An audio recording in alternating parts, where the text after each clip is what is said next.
Kwa majina naitwa Hassango Irene Jalgalu. Nimetoka Ngao location, kijiji cha Golbanti.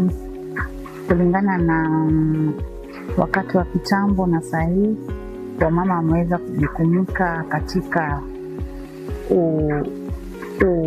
uendeshaji katika programu zao, ikiwa ni nyumbani, ikiwa ni kwa vikundi, ikiwa ni mjini, hasa upande wa kuingia kwa mambo na viongozi wa nyumba 10, uheadman.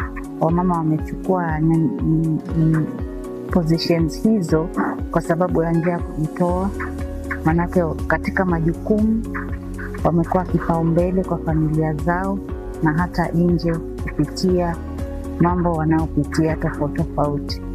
Na kulingana na wamama kujitoa, pia kwa mji wetu tumepata kama kuna wanawake 2 ambao wanaenda kusimama kama kupigania viti, mmoja akiwa kwa women rep na mwingine MCA. Hali hizo za kuwa kina mama kujipigania katika maisha yao kwa kipaumbele katika leadership. Na upande mwingine pia wa mambo na human conflicts na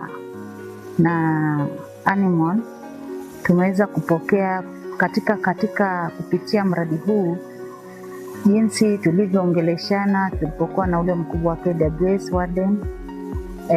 Imepata kwamba watu waliweza kuangaliwa na wameweza kutolewa kulipwa pesa zao ambazo zilichukua miaka, ambao walikuwa hawajalipa, watu walikuwa wameanza kupewa, na tukaweza kupata majina ya watu ambao walikuwa wanadai kitambo na yakaweza kuletwa.